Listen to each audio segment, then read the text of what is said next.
It has been a while since I've done this. Um, if you're new here, my name is Horace Bots. Welcome to my YouTube page. We like to discuss some things. Normally, it's really about shifting of mindsets, but right now, my mindset is kind of going through a transformation. I've been so, uh, so blessed to be a part of this phenomenal executive MBA program and the courses and curriculum that we are digesting is just making me think differently, making me understand more. And in that understanding, I'm having conversations and discussions with friends. And it's like, we have these outlooks on why things are the way they are, right? And I don't know if you guys saw what just took place last week at the Apple event.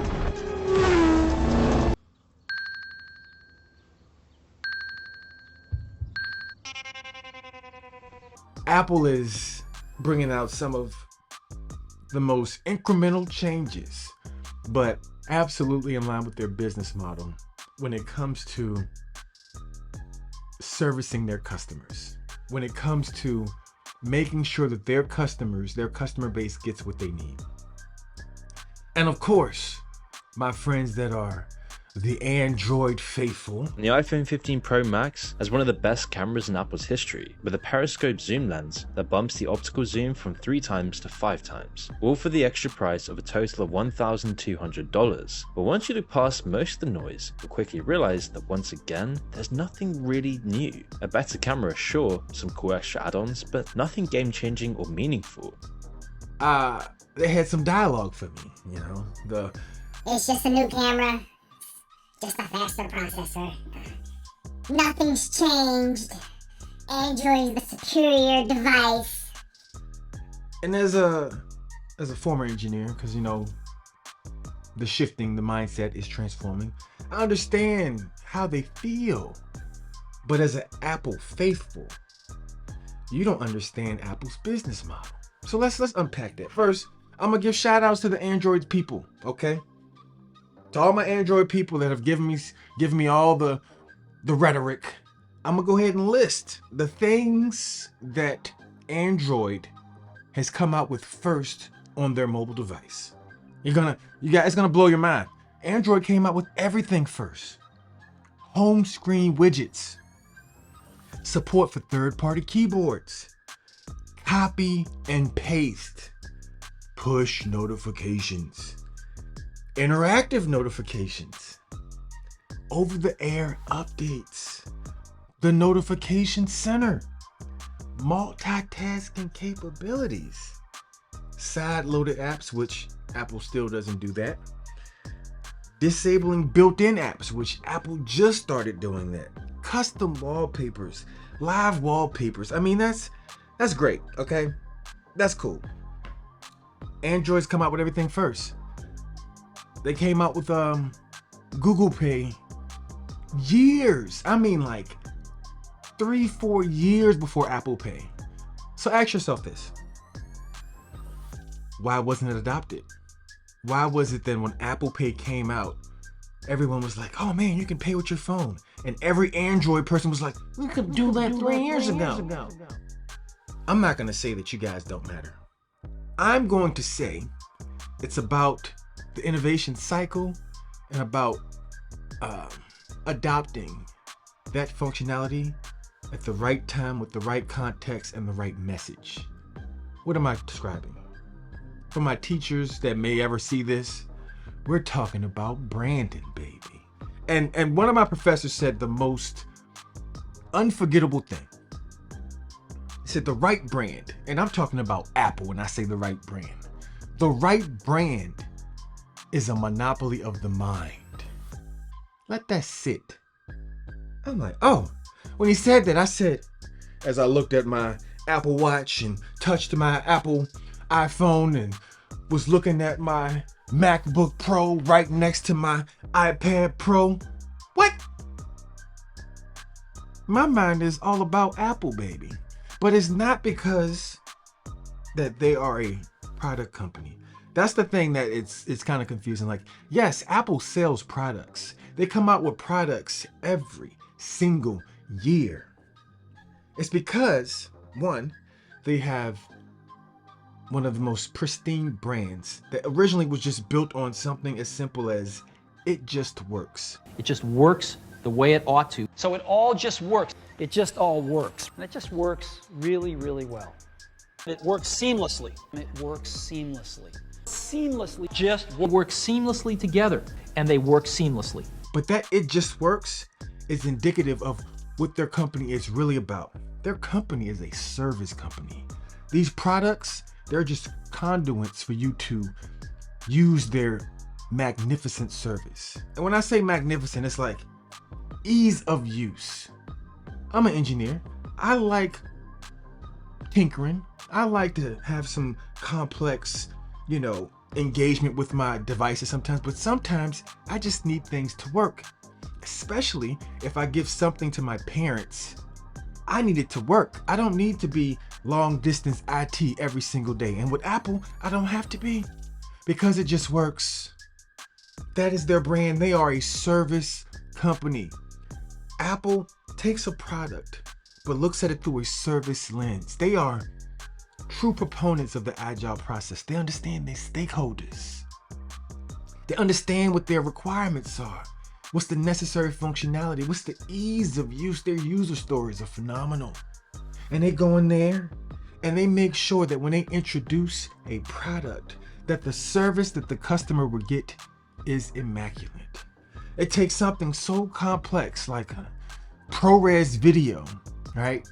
Or some shooting in RAW and make it so simplistic that your grandma can do it. Baby, I'm gonna take this ProRes video because I want to have the highest resolution possible. And then I'm gonna airdrop it to you so you can do the thing you do on the computer and edit it up. Tell me what other brand does that? I know you're gonna say, we had everything first. It doesn't matter. It doesn't matter who came first. It doesn't matter. It really doesn't. It's about what's most effective, what's most efficient, what's most memorable. What is the easiest way that you can incorporate something that could seem complex? They say you don't really know a thing unless you can break it down to its most simplistic nature and explain it. Apple does that with their tech. That's their superpower. They make it so easy. So my Android friends are like, oh, well, we can do this. And I'm just like, you don't understand. Apple's not a product company. It's a service company. It services me. And the services that it provides me, they're ingrained in my daily behavior. They have monopolized my mind, right? They come in there and it's like, oh, if I'm listening to an audiobook on my phone and then I walk in the house, I got 2-3 options. I can AirPlay it to the Apple TV closest to me and then I can start cooking or something. Or I can go upstairs in my office and I can tap my HomePod mini and it'll just start playing. I'm in the ecosystem. Ease of use. That is the power. That is how Apple differentiates themselves. They are the masters at that. And as much as every Android person wants to sit back and shout from the ceiling of how great their tech is, it's not. It's first. It's adequate. But when it comes to the value delivered, Apple crushes it. And the way they do it, they're a service company. All their services, Apple Music, Apple News, every single service, iCloud Store, every service, Apple TV, you get to it from an Apple device. You're in the ecosystem. Those products are doorways to their excellent service. And how do they ensure their service is of the highest tier? They put functions in place. You ever have a problem with your Android phone? What are you gonna do? You're gonna go to Best Buy or you're gonna mail it in? It's confusing. I don't know what you Android people do. I know this sounds so pretentious. I have no idea how you resolve your problems. But if I have a problem with my iPhone, I get in the app, I schedule a Genius Bar appointment. I show up. They either fix it or replace it. That's it. Serviced. And then I go out and I'm back to doing what I need to do. And then I spread the word. Oh, the service was immaculate. Oh, they took care of me. They resolved the issues. They gave me a new phone. They fixed my screen. And they did it for free. I had the Apple Care service. Look, man, I'm not saying that Apple is the superior device. I'm saying that Apple provides the superior service. As to my tech working, I want it to just work. What can I tell you? It's the Apple way, baby.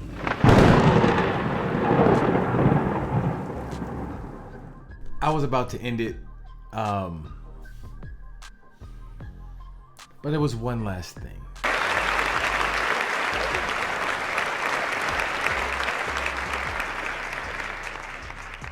But we do have one more thing. Sounds very familiar, doesn't it? The culture, the DNA of Apple, deep down in its roots.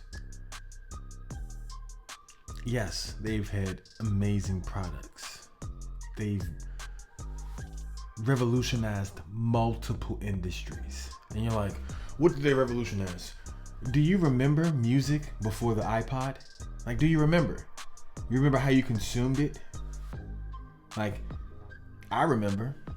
I am from that generation. I'm not gonna say I'm aging myself. I am an elder millennial. For all those people that are out there chasing your passion and you want compensation for it at the same time, you're welcome. It's the millennials. We did that. Like, that was our whole ethos. I digress. I'm an elder millennial. So yes, I remember the moments before the iPod. I remember going online and finding music. And I was so grateful when Apple Music became a thing and I could actually get the one or two songs, or nowadays we stream it, but before that it was get the one or two songs that I actually wanted to hear, outside of getting an entire album that you would then skip and you would try to make your own mixed CD. It was a whole thing. I digress. One last thing. It's embedded in the culture. From the foundation, from the roots. Apple's been about servicing the people, providing not just a product, but an experience. They thought from the customer's lens. They took the customer's persona. They extracted what they wanted you to feel, not just how they wanted things to work. And that's why Apple is continuously, relentlessly developing more and more services, providing a better service, helping people to do the things that make their life easier, using technologies that just work. I remember the conversation I had with my Android friend, and they're like, oh man, Apple phones, everyone gets so excited about just a new camera and a new processor, and I was like, you miss it. Yeah, for the most part, they're incremental increases, right? But it's how it all works together. That's the part that Android misses, because they're not a service company. Android is a software company. That's why when it comes to you think about, and these are the concepts in terms of B school coming in now. It's when you think about the market inefficiencies and how you want to really hit your market edge, right? One of the primary concepts is if you can become a monopoly, you should. Well, let me ask you this. How many people make iPhones? Exactly. One company, one supplier. Yes, there are multiple distribution channels. Cool. But one company makes iPhones for you to get that iPhone experience. How many people make Androids? Exactly. Sony, Android phones. Google makes their Android phones. Samsung makes, there's so many different Android phone makers. they're just coming out the woodworks. Why? Because Android is a software company. It's Google, it's software. And technically, it's not a product company. You know why? Because you're the product. That's for a different video. I digress. The last thing I want to say is this. I want to leave you with something. You want to know about the DNA of Apple? Listen to the late great Steve Jobs. Listen to how he talks about how he approaches the creation of products. And you'll see he's focusing so much on the experiences. It's so much on the service that can be provided. It's not just on, hey, I've got these cool features, this new functionality, this new tech, this new thing that can do a whizzy-majiggy, whizzy-bob. None of that matters. And one of the things I've always found is that you've got to start with the customer experience and work backwards to the technology. You can't start with the technology and try to figure out where you're going to try to sell it. And I've made this mistake probably more than anybody else in this room. And I've got the scar tissue to prove it. And I know that it's the case. And as we have tried to come up with a strategy and a vision for Apple, it started with what incredible benefits can we give to the customer? Where can we take the customer? Not starting with, let's sit down with the engineers and figure out what awesome technology we have, and then how are we going to market that. So, when someone's asking me, oh, what makes Apple so special? Why should I care? Like, I'm an Android person. I get it. You're used to inferior service spread over a multitude of different service providers that are not even in the business of providing a service. They're in the business of making you their product so that they can advertise for you. Well, so that they can advertise to you to extract more dollars out of you. I'd rather have superior service. With that being said, if you like this content, we're just getting started. I'm coming back. I'm trying to do something special. I'm trying to make 30 videos in 30 days. I don't know how effective I'm gonna be because I've got work on 2 different programs and I love my curriculum from my executive MBA. Shout out to Stern, we out here. And I don't know. All I know is I'm gonna try. I'm gonna give it a go. 30 videos in 30 days. I'm gonna try to have consistency in all aspects. Because you know I'm not gonna miss no workouts at the gym. And I'm not gonna miss no opportunities to support my programs. And I'm not gonna miss any chance that I can collaborate with my cohort to do any type of work that they're trying to accomplish. So we're just gonna make sure YouTube's in there too. What's the goal? You know what, before the year's out, I'm trying to get 1,000 followers. 1,000 people that are like-minded, that want to grow and expand their mind and have thought-provoking conversations in a respectful manner. Let's do it. Thank you for stopping by. And as always, be blessed, man. It's a pleasure to be here with y'all.